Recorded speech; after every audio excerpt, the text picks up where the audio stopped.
Good morning. Thank you very much. Dear Your Excellency, Ms. Sophie, EU Ambassador to Ethiopia, Your Excellency Lucy Fragoso, Ambassador of Portugal, Ato Tadla Haile, the Executive Vice President of St. Mary's University, dear students and St. Mary's University staff. I would like, first of all, to convey Dr. Rondosan Tamrat's apology for not being with us today due to unforeseen coincidence. He has sent his apology. I am pleased to let you know that Atotatla Haile, the Executive Vice President, is here with us to play Dr. Rondosan Tamrat's role. On behalf of St. Mary's University community, it's my great pleasure and honor to warmly welcome you all to this very special ambassador speech series, which I believe will serve as an invaluable opportunity for the SMU students and staff to exchange ideas with our distinguished speakers. It's my strong conviction that this session is not just a gathering. It's rather an important session where minds meet, ideas are exchanged, new possibilities make shape and enable us all to learn from one another's experience and expertise. I'm truly honored by Your Excellency's presence today at this significant session to make speeches at the SMU community, to the SMU community. Thank you for making St. Mary's University one of your spots for sharing your experiences. Your being here today at this special occasion demonstrates your commitment to strengthen the relationship between EU and Ethiopia, inspire the young generation who are gathered here to value education, innovation, collaboration, and cultural exchange. SMU, St. Mary's University, is an institution which is open to shared passion and collective energy that gives meaning and momentum to what it hopes to achieve by working together with institutions and impactful individuals like Your Excellencies here today. This session, I hope, will open doors to transpiring new ideas, building connections, and inspiring one another. As you can learn from the schedule, which I will be sharing with you in a few minutes, we have an enriching session ahead, filled with engaging speakers and opportunities to learn from one another. Since learning becomes more meaningful when active engagement takes place, I encourage you students to engage wholeheartedly by asking questions, sharing your perspectives, and building new connections. It's through our collective effort that this event will have lasting meaning and influence. Finally, please allow me to take a moment to thank everyone who has contributed to making this event possible. Sure, please. Yeah. Ato Solomon Kabade, right? Yeah, here he is. Okay. EU Delegation Office, from EU Delegation Office, deserves special appreciation for working hard to organize this event. My thanks are also due to Dr. Manaye Adella, yes, okay, the head of the Department of Common Courses, whether it's Hirut Ibdo, the Dean of Student Support Services of St. Mary's University, and Ato Akela, I don't see him around, Ato Akela Safa from the General Services Office of SMU, who made this event a reality. Special thanks should come to you participants and our special guests today, without whom the session could not have materialized. Once again, welcome to St. Mary's University, all right, our guests, and welcome students to this important gathering. And we are glad that you're here. Let's make the most of this opportunity, and I hope this will leave with us feeling, all right, a feeling of being inspired and connected. With that, I call upon Atotatla Haile, the Executive Vice President, to make an opening speech. Thank you. Your Excellency, Sophie Merz-Berger, EU Ambassador to Ethiopia, Your Excellency, Luísa Fragoso, Ambassador of Portugal, dear students, colleagues, ladies and gentlemen, it gives me great pleasure to make these opening remarks on behalf of Dr. Anderson Tamrat, the University President, who could not make it for this occasion due to force majeure. Today's event, as scheduled, is part of public speech series titled EU Comes to Your University, in our case, St. Mary's University.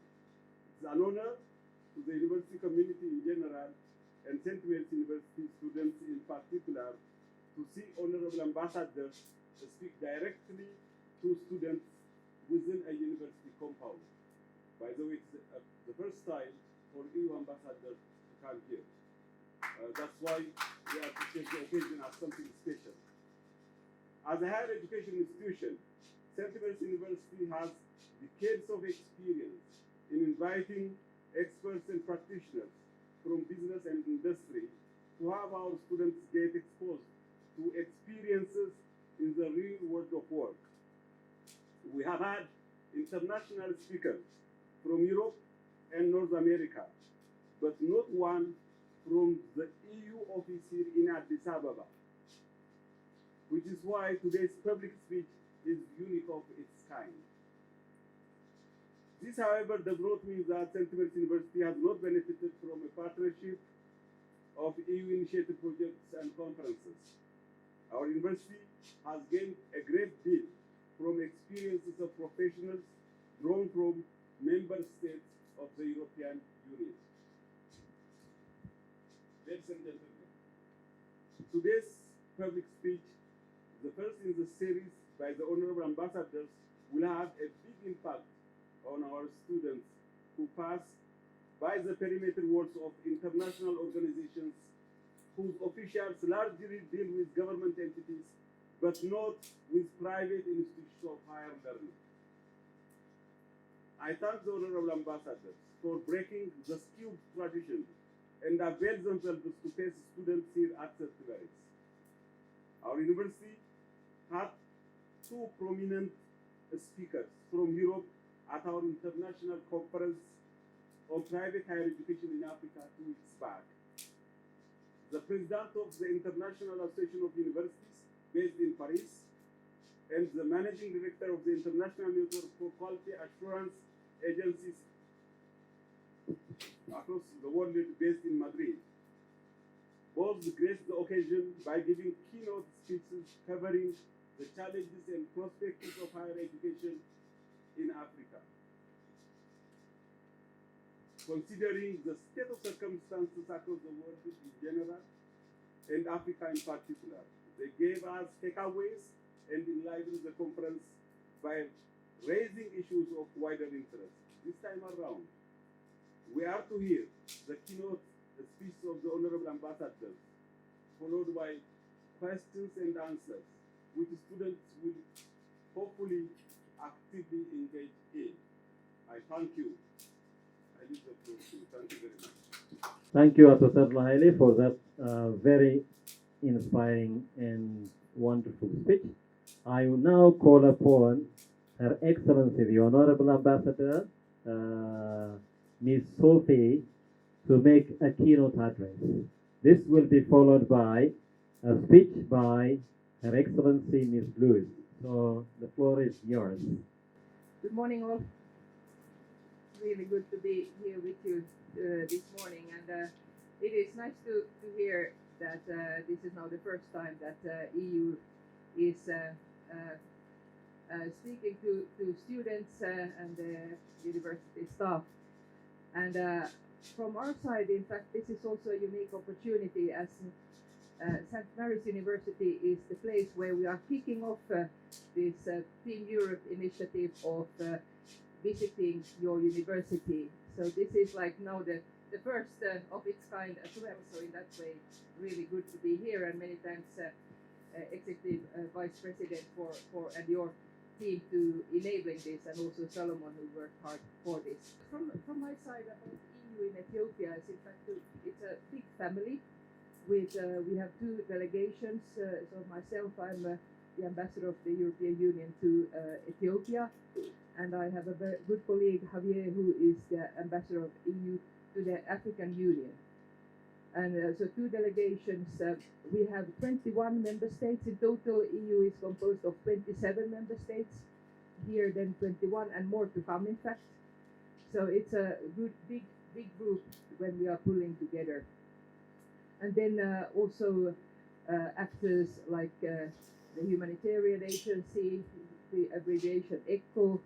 We have the European Investment Bank.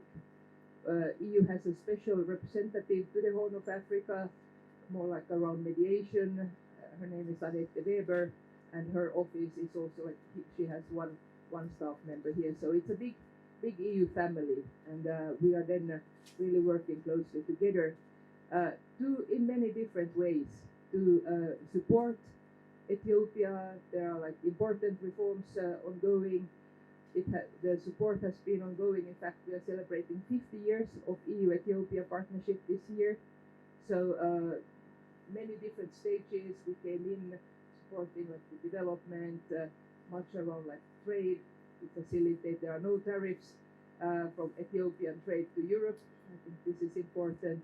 So the relationship has evolved, and now also if there is something that we can do in the field of like bringing different actors together for dialogue, this is like one aspect, and also it's on the humanitarian side. So we have many different work strands, and in fact, the total support of the EU together with member states, it's roughly 1 billion per year.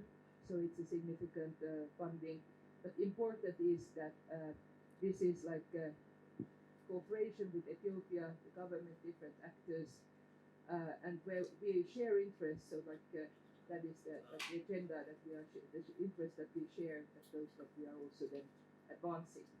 So this on our relations, and then my colleague Javier, the ambassador then to the African Union, he couldn't be here with us today, and he is then in fact celebrating 25 years of EU-African Union relationship. So this is also like on a solid track.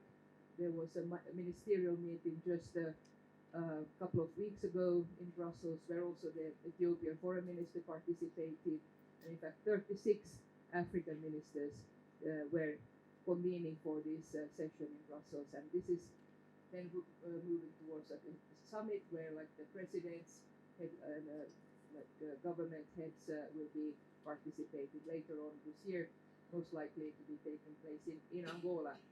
So it's a lot of things ongoing at also the African Union track, and I will come back to that later in my speech.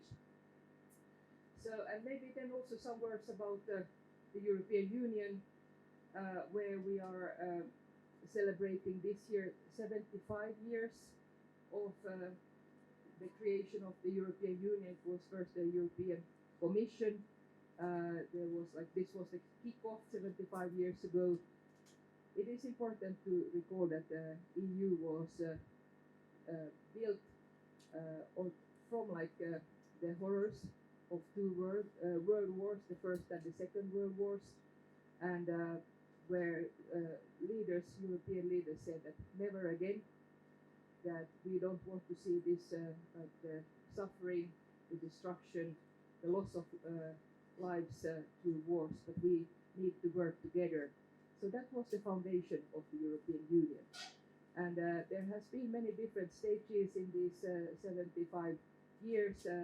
First, creation of a customs union, and then internal market with like free movement of people, goods, services, and also capital. So this is like, and then moving towards like the euro currency was then created, and we have a common foreign and security policy. So different stages, and also then enlargements with 6 states being like at the core, founding the European Union, and then progressively enlarging. And there we will hear more about like Portugal's experience. So this may be short about the background of the European Union. But if I now go to the topic of today, and that is tackling youth unemployment, lessons from the EU's global engagement. And yes, let's see if we get a slide on this. As this is, of course, I think important topic. It's very universal, as there are like 75 million youth unemployed globally. We know in Africa it is a big issue with in many countries more than 30% of youth being unemployed. We know it is an issue in Ethiopia.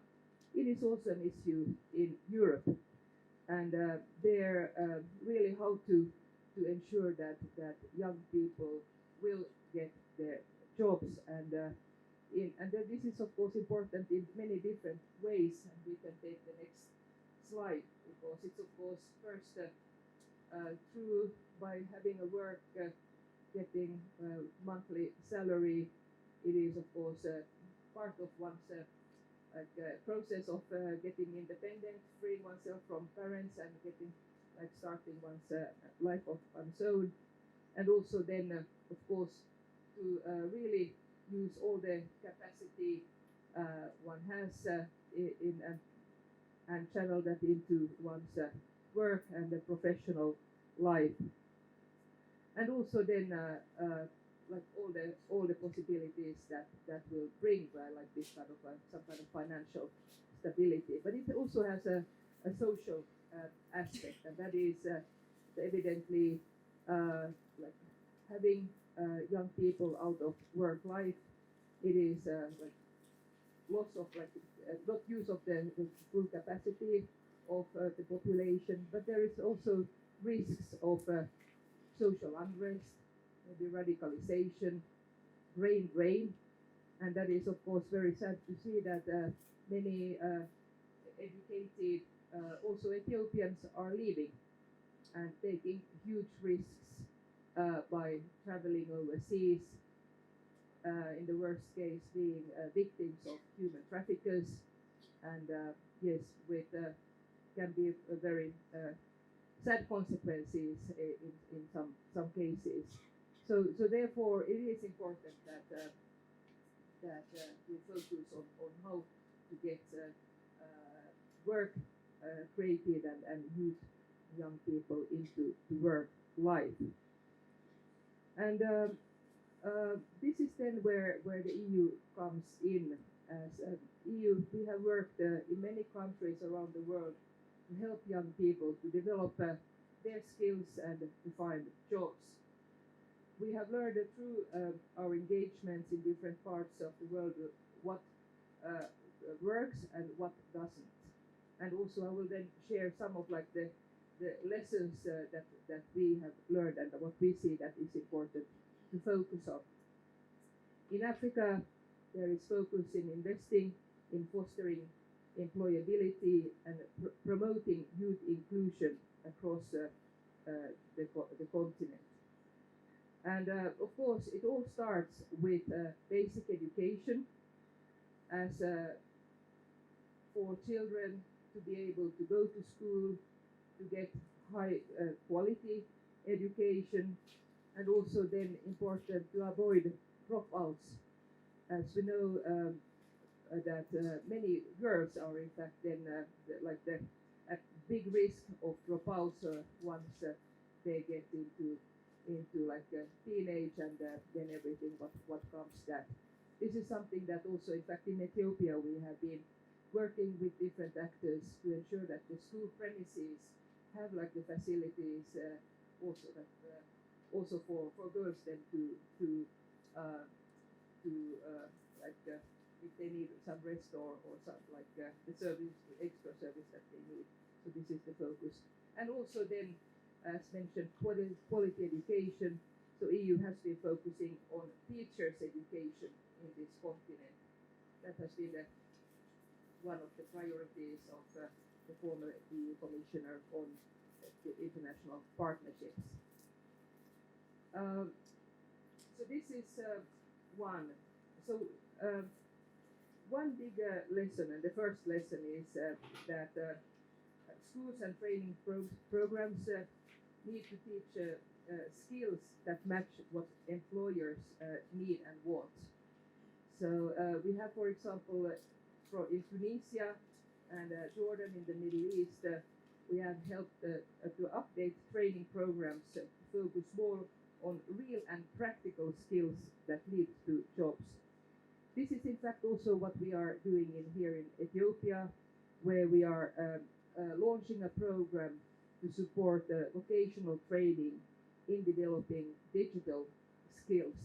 So this is something that where we see as digitalization has a very a big transformative role, and therefore important to get the skills that are needed. Another lesson that we have learned is that to equip young people in how to run their own businesses. So, for example, in West Africa, let's see. Yeah, I think we can take one back. Yeah, I come just to this. So, for example, in West Africa, the EU has supported youth entrepreneurship programs that give people both some some core funding, advice, and support to start their own businesses. The youth have received this support that can testify to how empowering it has been for them to run their own companies and to see them evolve and grow. And at some stage, these companies can also then start to create jobs, so also to offer jobs then for others. And as you know, Ethiopia has a lot of young creative people and a growing digital economy. So here we have been supporting both, as I mentioned, to get the basic skills and also then support young digital entrepreneurs with financing, mentorship, and easy to use online services that will help even more young people to create jobs for themselves and others. And of course, one lesson learned is the importance of higher education. We are at your university today, as this is of course the basis for research, innovation, and as we discussed with the Executive Vice President just before this session, also importance of history, importance of literature, and for example history to understand one's past. And we were discussing about Ethiopian history, and maybe there is more needed as a research and also really to put on paper what the different layers of Ethiopia's past. So this high importance of higher education. So here we now come to the different opportunities that EU offers. As this is of course also that important to get in touch, exchange knowledge, experience with different between students, between researchers. So this possibility to meet and engage.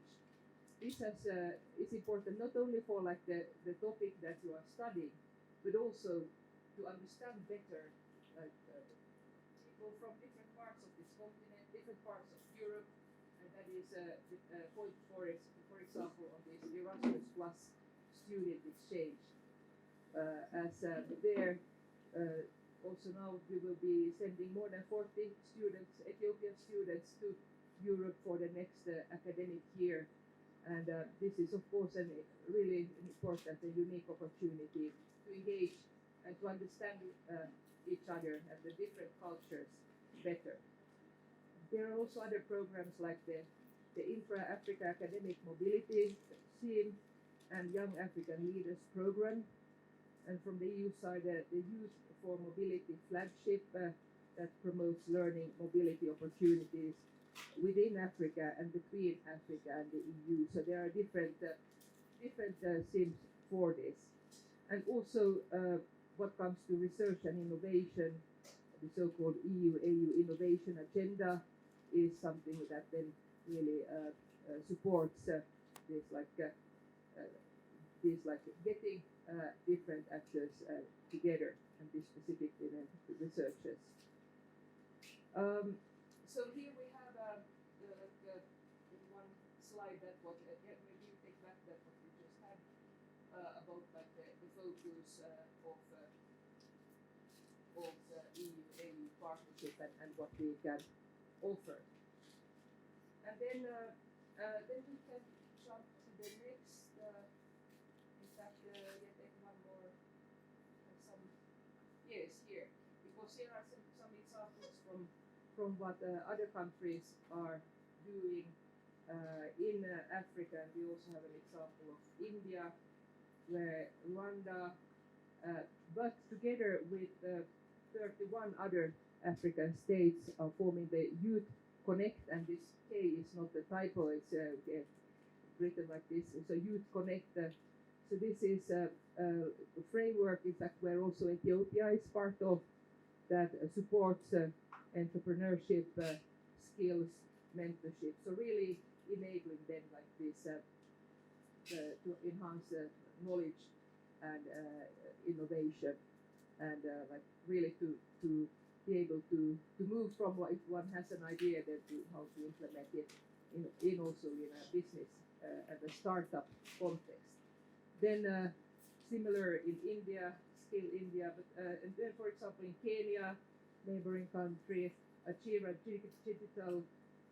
This is a free program open for all young Kenyans looking for a livelihood. So really to equip young people with the skills and digital, specifically technology skills that they need to help them to, in creating their own workplace, their own small startup, or this kind of gig employment.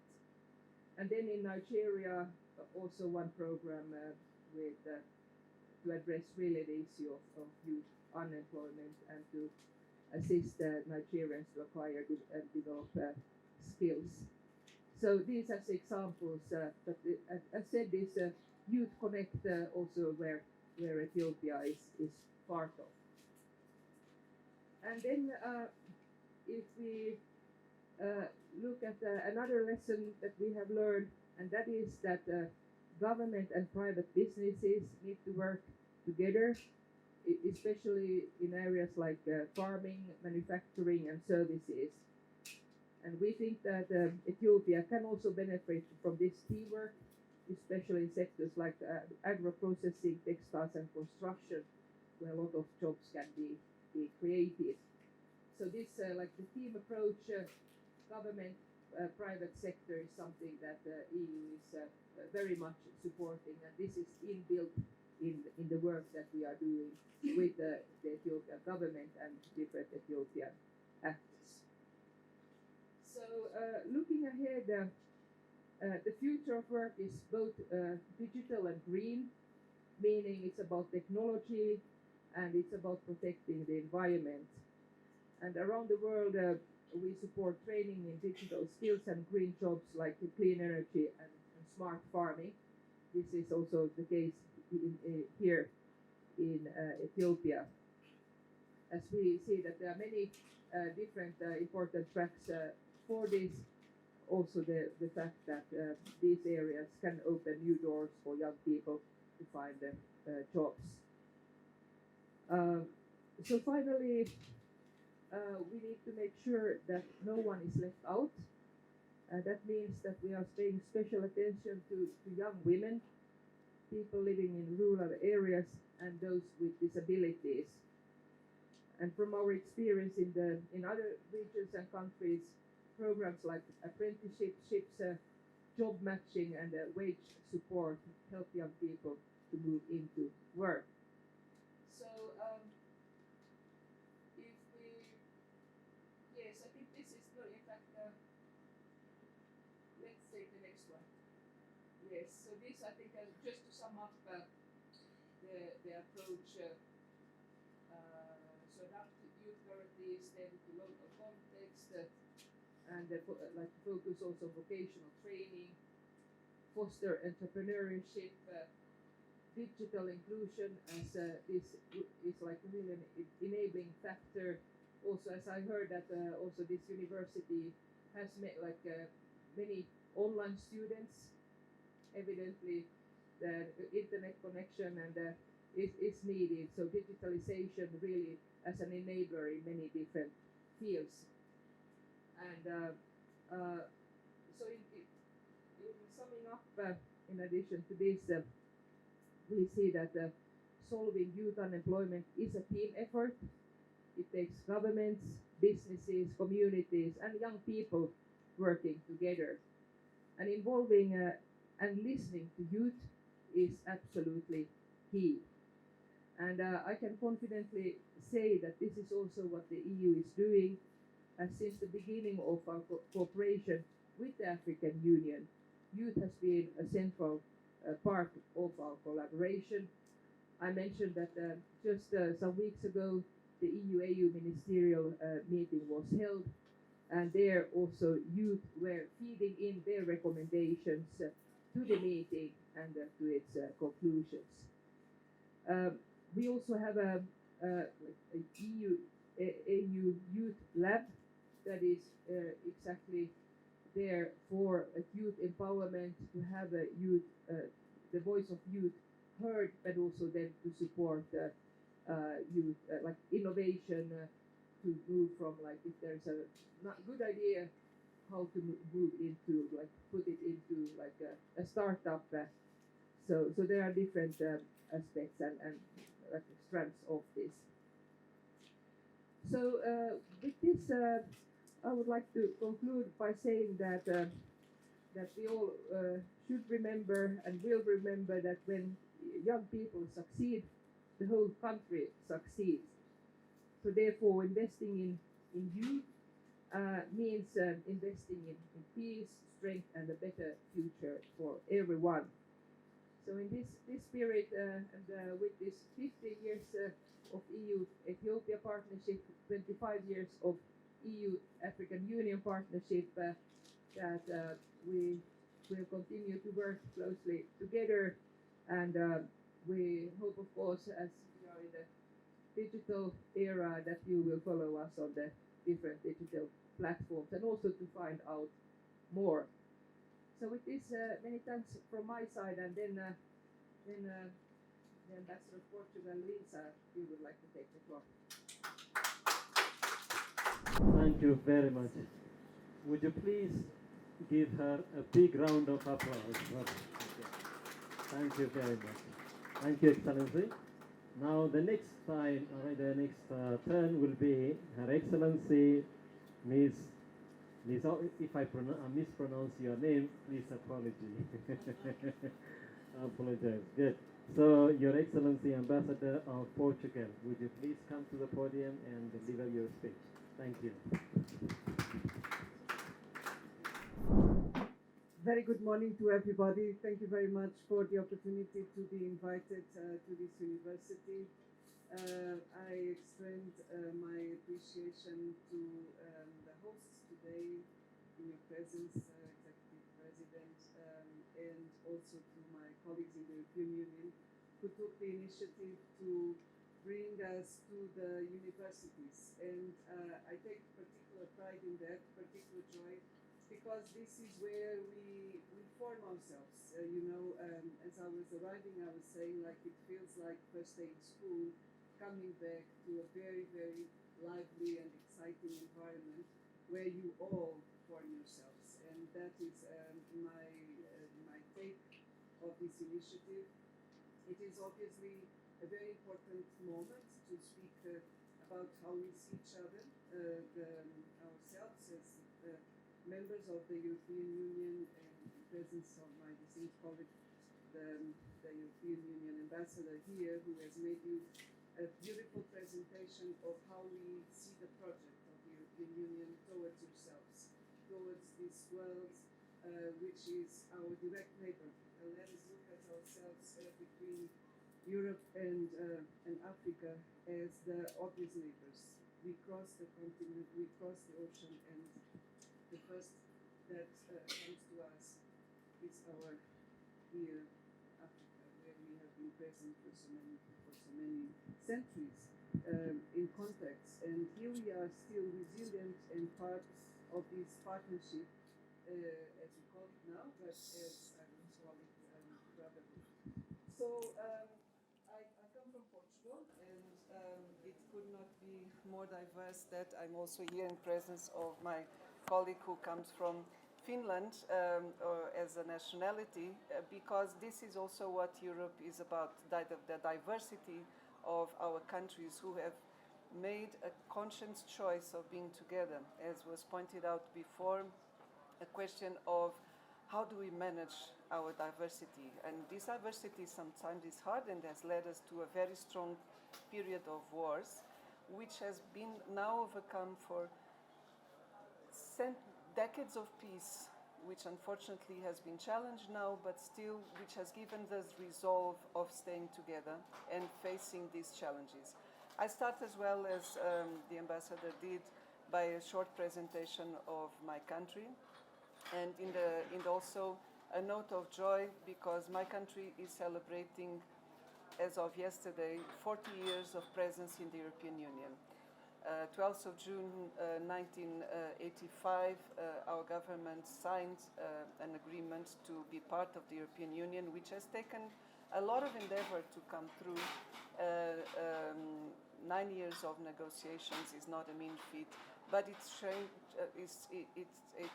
shows the resolve to be part of this solution, this way of cooperation, but also a space of where each one of us matter, where each one of us is part of a space of engagement toward the embetterment, engagement towards the development, but also doing that in a space of freedom, a space where each other we want to bring us to the forefront, and with that also our neighbors and the world where we are inserted on. So, as said, this is part of we are now talking about anniversaries, but I think these are necessary to note. An anniversary of the democratic transition in Portugal. It is now 51 years ago. Last year we celebrated the Golden Jubilee of our transition through a decision as well that we could not stand alone. I mean, our previous government had made a choice that we could survive by ourselves. I mean, we were in truly knowledge of the fact in a situation of isolation, still involved in a decision to be at odds with our past and our decision to even have colonial wars, to withstand a colonial past that we could not sustain and we do not wish to sustain. And so a courageous generation decided that we should give youth like yourselves a chance and continue and empower ourselves towards this transition. Here we are, as by making this transition, we also chose our path willingly towards the EU, and the European Union was not in place, but the European Community at the time. So yesterday was truly the day when we even signed the Lisbon Declaration, as in a marriage we signed a renewal of vows. We said we should continue in this path because this is a path that truly leads us to development, but also truly leads us to our mission of humanism. Humanity is what is at stake. How do we build our resilience together? And this is just also to bring us back one step back into our commonalities with Ethiopia, to say, as we were also revisiting with our professor, our strong bond with your continent starts here in Ethiopia. It starts even 500 years ago when first, envoys, that's what we are called now as we represent our countries.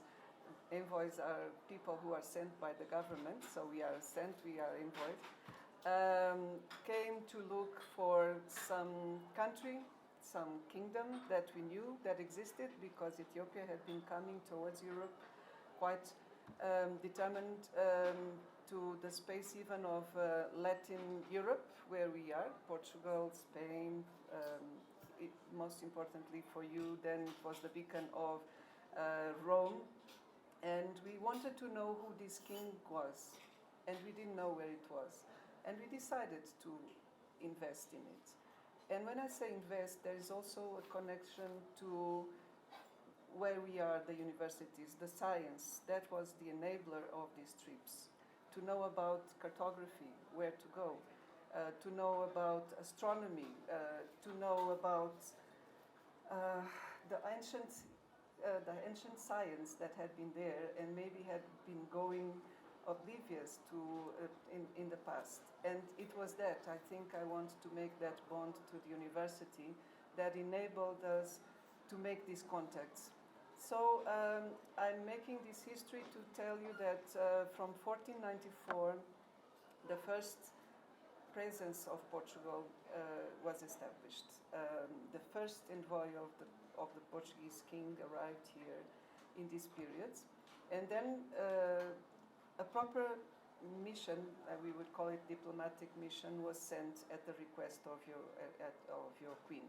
As she became aware of this explorer, I mean your monarchs of the time, she established that this alliance was necessary. I mean, you will study, as my colleague referred to in your history, which is so much the need that we need to have as a background to what we are still today, that there were struggles to your country, to the resistance of your country, to the geopolitics, as we say now, to avoid the world wars of the time, that she needed allies, and she called on the allies, and we came as in representation of our common sense of the world. We had a common understanding. I mean, we put it then in perspective of those days, but we have a common understanding of how our societies are comprised.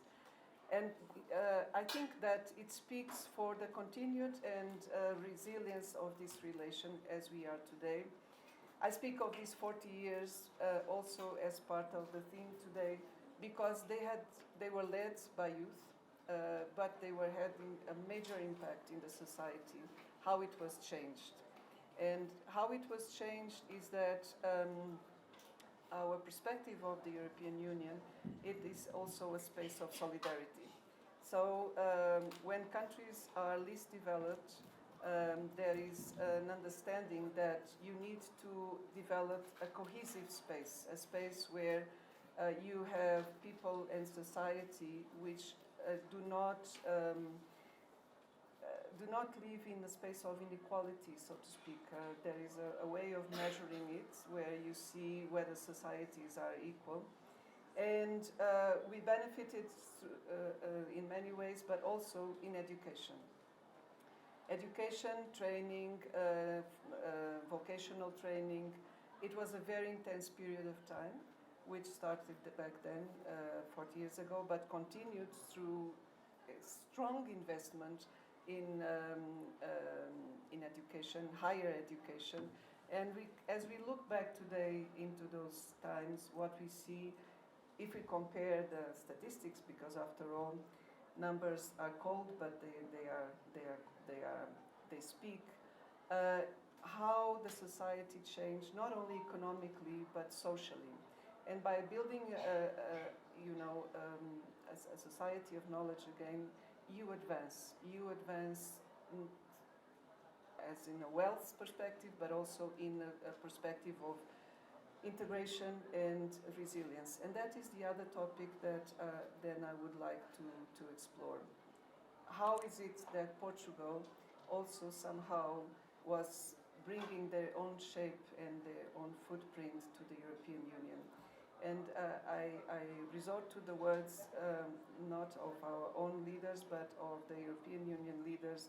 The President of the Commission made the favor of standing on our side yesterday and acknowledging that Portugal has a universal vision. We have been outgoing. We are probably, you will excuse me the as self-evaluation, but the ones who shaped the first globalization through these envoys that were sent, through these explorers, through these sailors, through these seafarers, that have been looking out for different worlds to connect and to grow from there. And this universal vision was brought to the core of the European Union. I would say that without with humility, bringing the request that we would need to talk to our partners and forge the first political consultations of higher level between the European Union and, in this case, the first one, Africa again. What Sophie alluded to, the 25 years that we are celebrating between the European Union and the African Union, which is hosted here proudly by yourselves, was developed in one summit, as we call it, the leaders meeting, who decided that they would regularly consult and build on a partnership. And this has been going on for 25 years, launched in 2000 under the presidency of Portugal. And I'm proud of it because that is our outlook. From there on, other partnerships also developed with other developing parts of the world, like Brazil, like India, who are obviously now your nest, so to speak, through BRICS. But that is very important, that we keep that sense of one as a globe. So, going to the theme that has brought us here today, and you are burning to hear about, the youth. The youth obviously has been a major concern in our process of development, and if I can just reflect briefly on some of our challenges, which are obviously common and they cut across our continents. We probably have, well, to outline the differences, obviously, while you are blossoming here as a youth segment of the society, we are aging societies. That is obviously a different path. But as we have this question in our hands, we also have a question of how not to let the brightest need to go, and it's not let them go, because we should all strive when you need to exchange, but how not to force them to go. How is it that our crises somehow have left people without a choice other than look for alternatives abroad?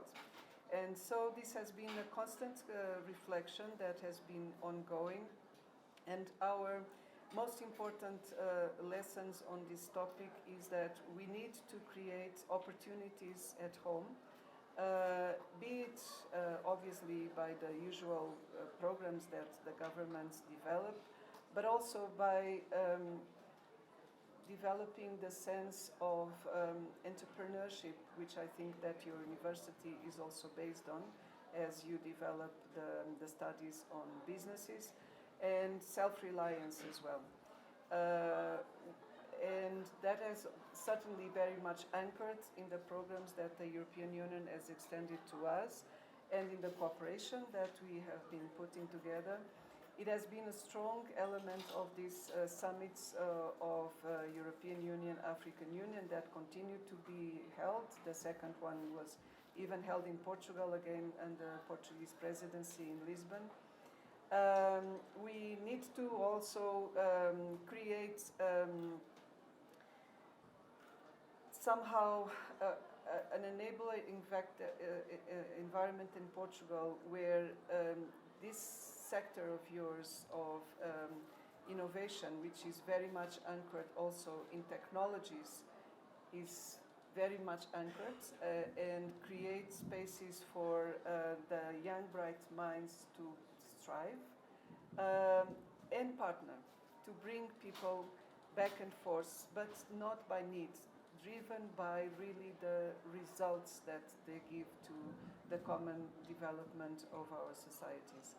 We have obviously shared so much attention to it that we have a centerpiece of our government dedicated to youth with the Minister of Youth, trying to create, not through the government only, but through the society, the need to benefit, more than create opportunities, benefit from the opportunities that you bring toward the advancement of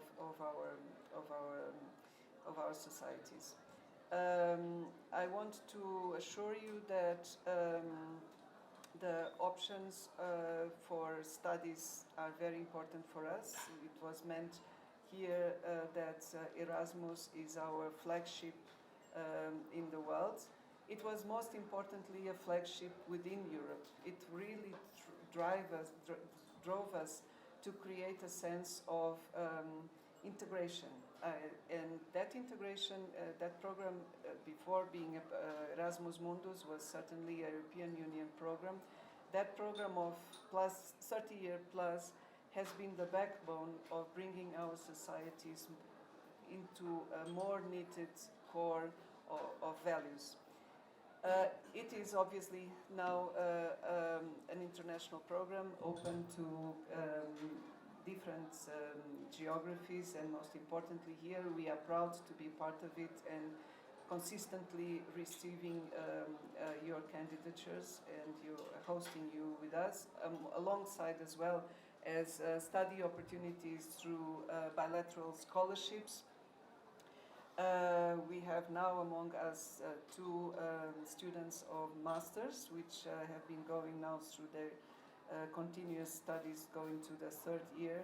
And this is the backbone of how we try to build on exchanges. I want to go back to that point. There is some reference here to some Global Gateway program that is also being developed through the European Union. That is also a note of how it is important to create programs that are infrastructural to develop your economies, but through those programs as well create fields of exchanges. I give you an example, for instance, of studies in the area of renewable energies that we have been very successful in developing some other country, where these advancements to a betterment of our society have been a matter of our partnership. I also want to strike a note on the centrality in our approach to the theme of youth development to gender.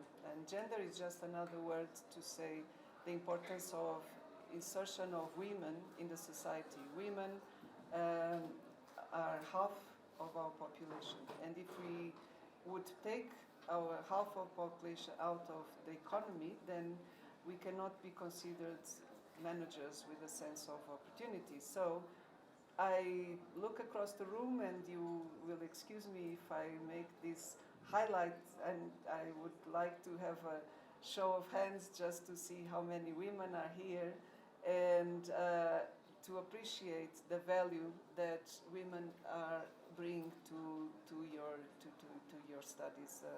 I think that it has become a trend now that somehow we know that we need to take our capacities to the forefront and bring them to the use of what we know, what we do best, which is nourish our society, nourish our advancement. So we are very keen to work on this topic. It has always been a central piece of our attention, and the education of women has been somehow creating development which is very rich to the societies as such as yours, which I want to highlight, and is certainly a core part of our activities here by ourselves, and certainly within the European Union and the international community at large. My colleague and I are part of one society of women ambassadors and women heads of agency, because we need to have this connection to the team. I want to also underline here with you that we have often a theme that is a theme of debate related to migrations, and I want to address it in a way that migrations should not be a controversial theme. Migrations indeed are a source of our development, common development.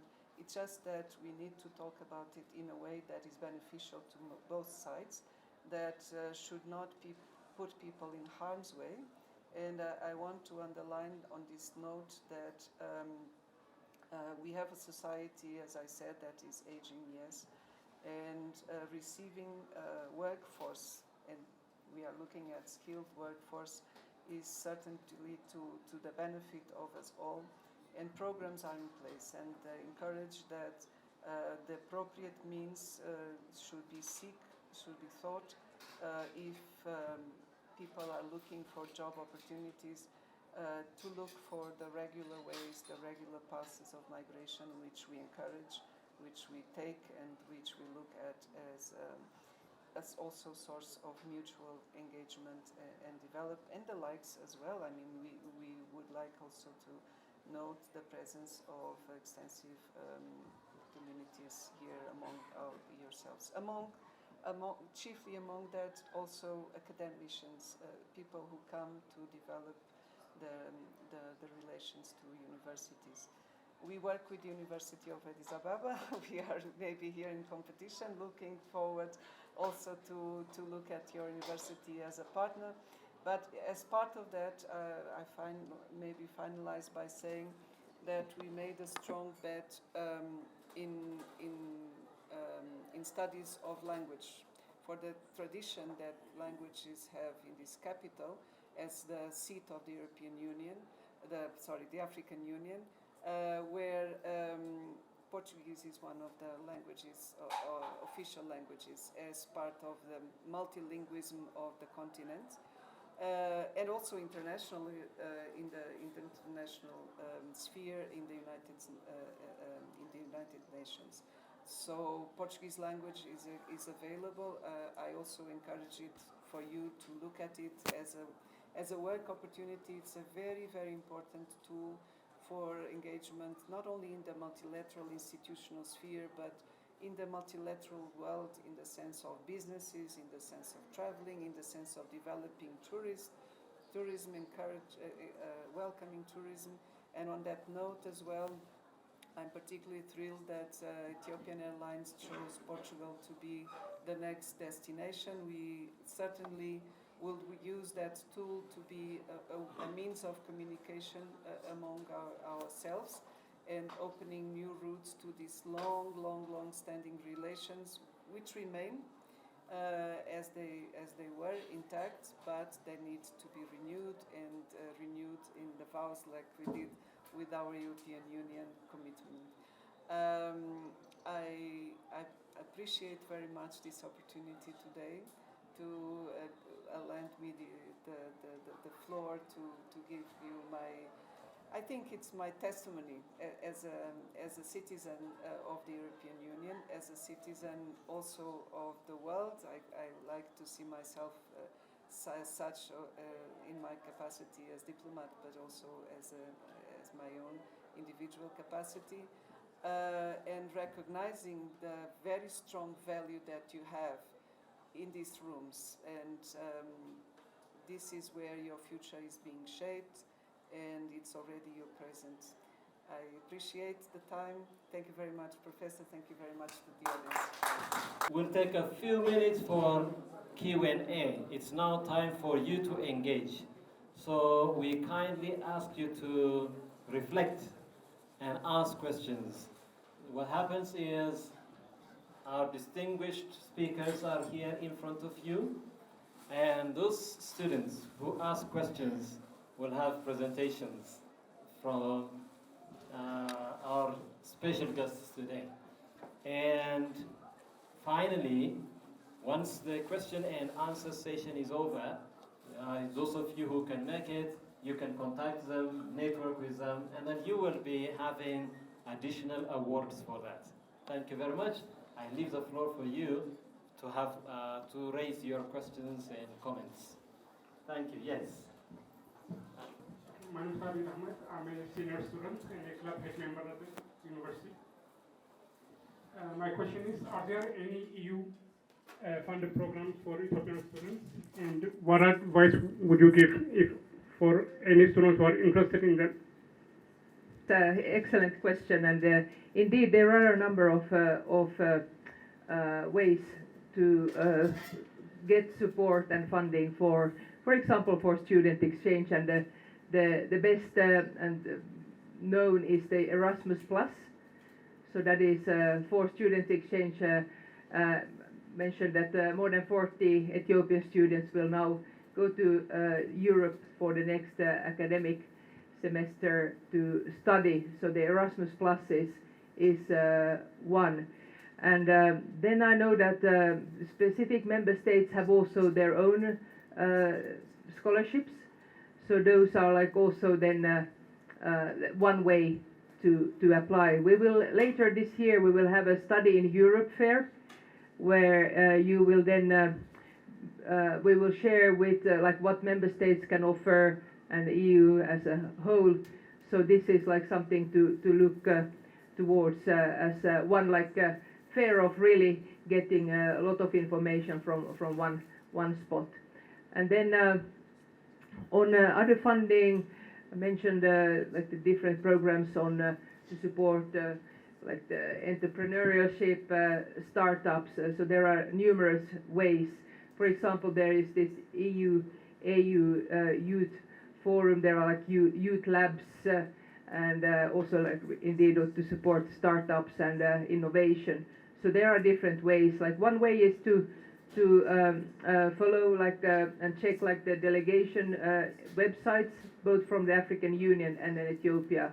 And specifically on this study in Europe fair, like Solomon is the master in the lead of this, and we foresee that later this year it will take place, because then the application for scholarships, for example, for the Erasmus, will be in the beginning of the year. So first you will be aware of like what is as offered for as universities in Europe, and then the application for scholarships. So this is some. I don't know, Luisa, do you have something to add on this?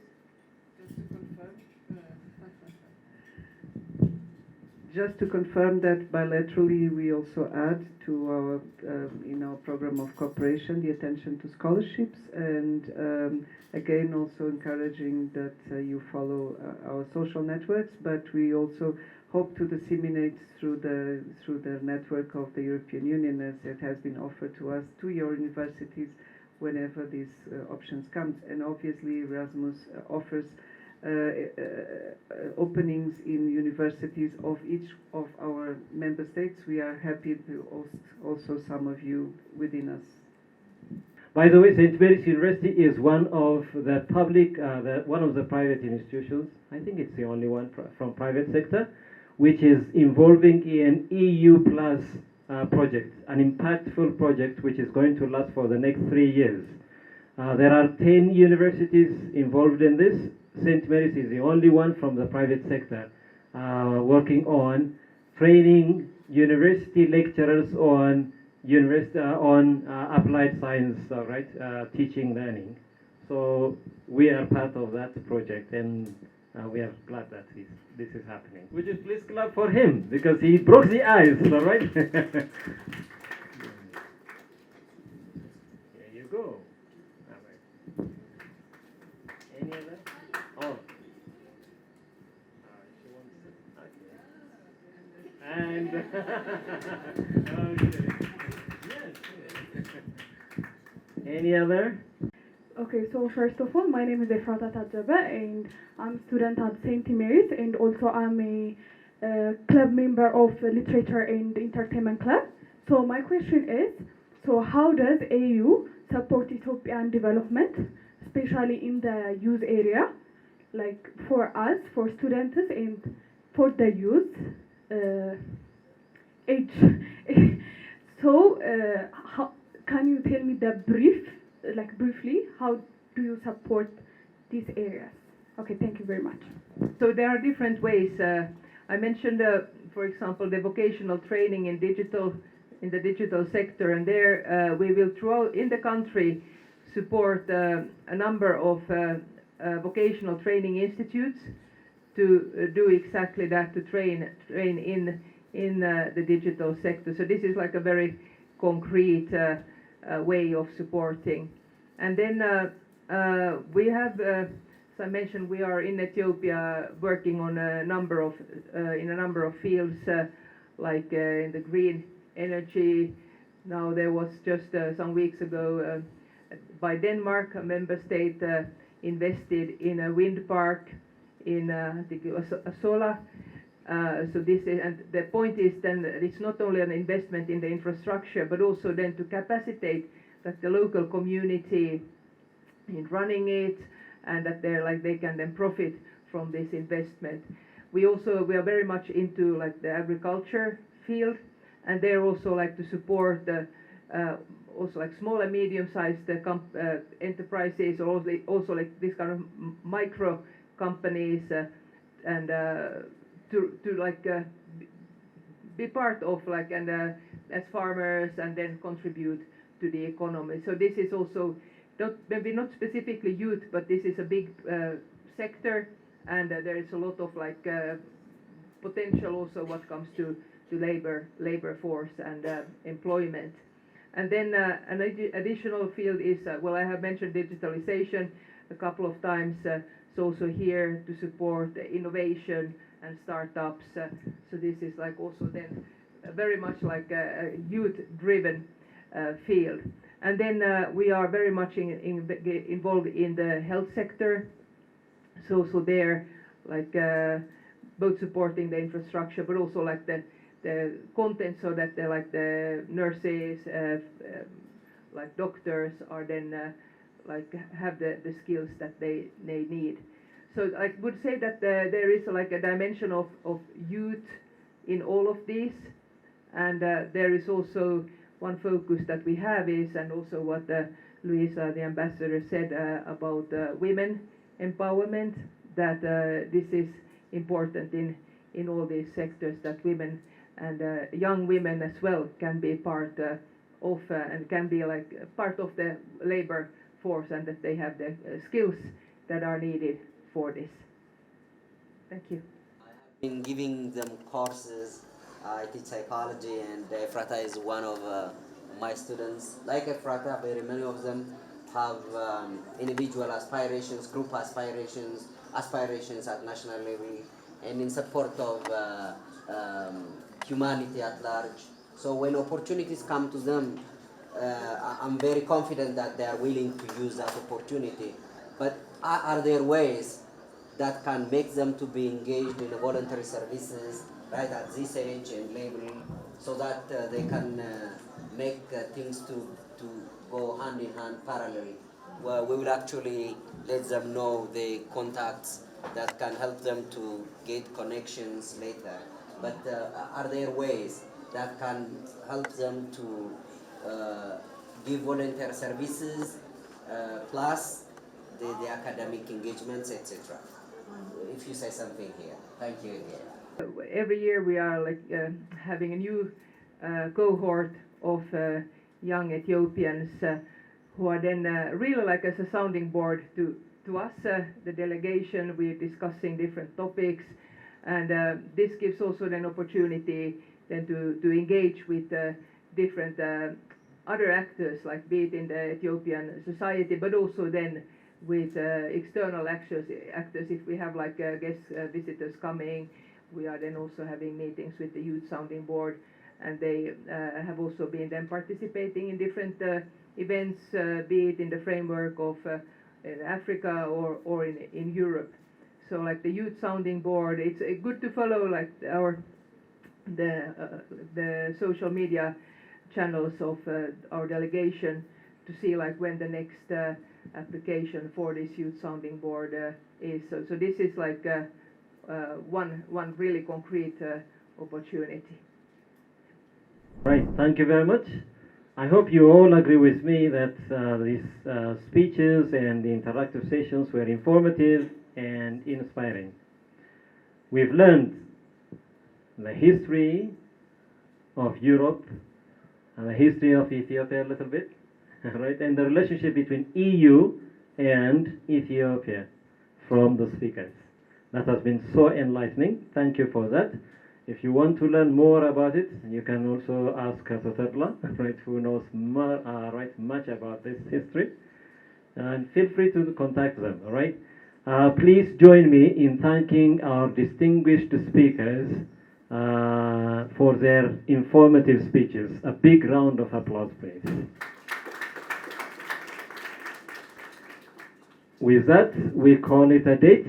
Please, those of you who can make it, if you don't have classes, please feel free to connect with them, all right, for a little bit. They will be around. Okay. All right. So Solomon is asking for group pictures. All right. So you can come forward to the stage.